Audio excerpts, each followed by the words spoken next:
హరే కృష్ణ. ఇప్పుడు జయద్రథుడు చేసిన విషయాల గురించి హస్తినలో ఉన్న దుర్యోధనుడికి కర్ణుడికి తెలుస్తుందన్నమాట.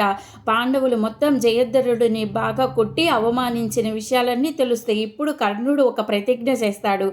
అదేంటంటే, నేను కాళ్ళు కడుక్కోను, నేను మాంసము మద్యము ముట్టను, నేను ఎవరొచ్చినా ఎప్పుడొచ్చినా దానం చేస్తానని కర్ణుడు ప్రతిజ్ఞ చేస్తాడు. అది ఎప్పటి వరకు?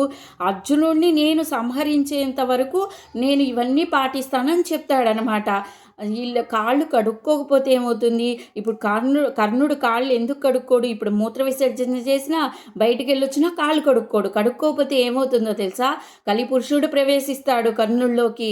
కొన్ని రాక్షస గణాలు ప్రవేశిస్తాయి అన్నమాట. ఇప్పుడు ఇంకా నరకాసుడి యొక్క అసురశక్తి కర్ణుల్లో ఉంది ఆల్రెడీ. ఇప్పుడు ఇవన్నీ చేస్తే ఏమవుతుంది అనుకున్నా? ఇంకొంచెం అసురశక్తి ఇంకా ఎక్కువ అవుతుందన్నమాట కర్ణుల్లో.